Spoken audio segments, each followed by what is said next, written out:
오늘도 주님께서 주시는 이 하루를 감사로 은혜로 살아가시는 여러분들 되시기를 축복합니다. 오늘은 돌고 살피고 전하라 라는 제목으로 말씀을 나누겠습니다. 오늘 본문은 고라 자손의 시입니다.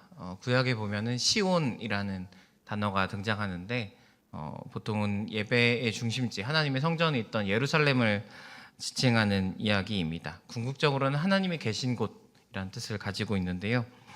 오늘은 하나님이 계신 곳이 마치 굳건한 요새와 같고 아주 웅장한 성과 같다라는 이야기를 하고 있습니다. 그래서 다른 세상의 왕들이 그 성을 보더니 두려움에 떨 정도로 여기는 결코 무너뜨릴 수 없다 뭐 이런 마음이 들 정도로 웅장한 곳이라는 표현들을 하고 있는 시편입니다. 사실 건축물의 크기는 권력의 크기를 나타내곤 합니다. 가장 큰 예가 만리장성 같은 경우가 되겠죠. 아무나 지을 수도 없고 짓고 싶다고 해서도 그것이 어떻게 완성되는 것도 쉽지 않은 그런 일들.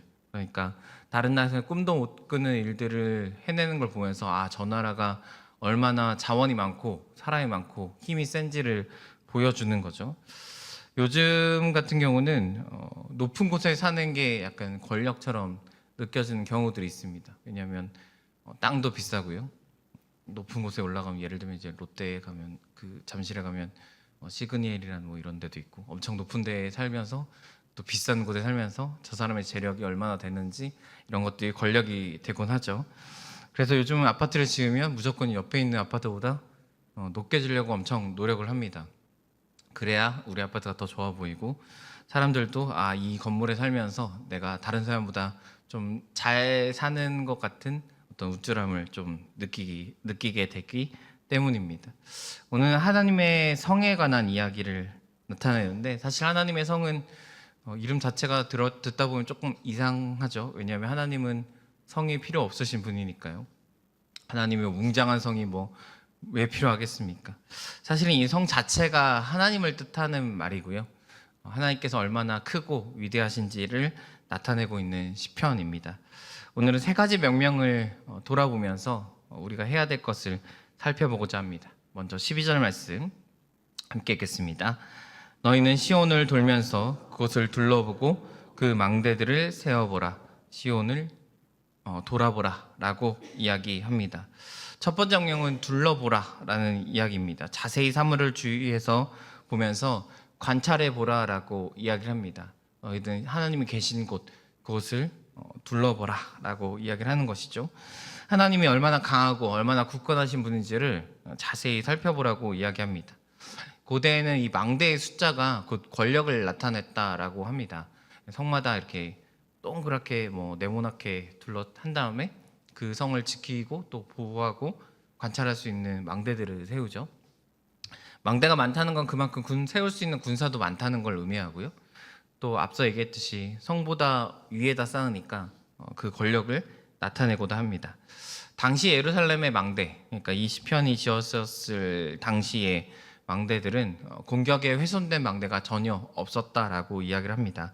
그래서 그것들을 직접 확인하면서 아무도 이것을 침범하지 못하는구나, 아무도 이것을 덤비지 못하는구나, 바꿔 얘기한다면 아무도 하나님을 대적할 수 없는 그 하나님이 우리와 함께 계시는구나 라는 것을 확인하고 확신하라라는 명령입니다. 곧 하나님께서 우리를 아주 완벽하게 보호하고 계심을 우리가 확인하고 또 그것을 경험하고 또 그것을 믿으라라는 명령이 되겠습니다. 두 번째 명령은 13절인데요. 우리 13절 말씀 같이 읽겠습니다. 그의 성벽을 자세히 보고 그의 궁전을 살펴서 후대에 전하라. 두 번째 명령은 자세히 보고 살펴라라는 것입니다.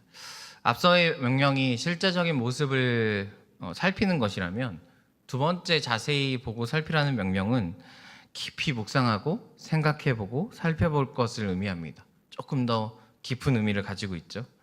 특별히 자세히라는 말은 너희의 마음으로라는 뜻을 가지고 있는 단어입니다.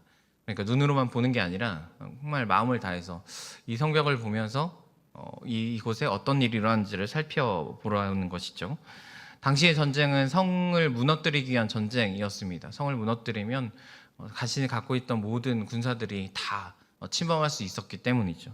성벽을 당연히 집중 공격했을 것입니다. 그런데 이 성벽을 살펴보면 얼마나 이 전쟁이 격렬할지 알 수 있는데, 앞서 얘기했듯이 어떠한 피해도 없음을 보면서 우리를 지키신 하나님이 얼마나 위대하신 분인지를 깊이 묵상하라라는 명령입니다. 실제로 본 것과 더불어서 그것들을 묵상해 보면서 우리 하나님의 위대하심을 더 깊게 생각해 봐야 한다라는 것입니다.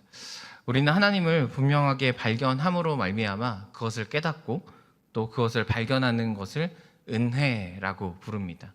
하나님 하신 일이 우리 눈앞에 실제적으로 보이는 것도 많이 있겠지만 또 우리의 삶을 묵상해 가면서 우리 하나님 얼마나 크고 위대하신 분인지를 발견해 가라라는 명령이 되겠죠. 세 번째 명령은 후대에 전하라라는 명령입니다. 실제로 보면 한 번만 전하는 것이 아니라 지속적으로 해야 하는 이름을 나타내고 있습니다. 이것들을 살피는 사실 궁극적인 이유인데, 하나님이 얼마나 위대하고 얼마나 크고 하나님이 하신 일이 어떤 것인지를 우리가 묵상해야 되는 이유가 바로 후대에 전해야 되기 때문이다라고 이야기를 합니다. 성경을 보다 보면 모세오경이 끝나고 역사서, 그 이스라엘의 역사를 다루는 역사서가 시작됩니다. 여호수아서가 그 시작이죠.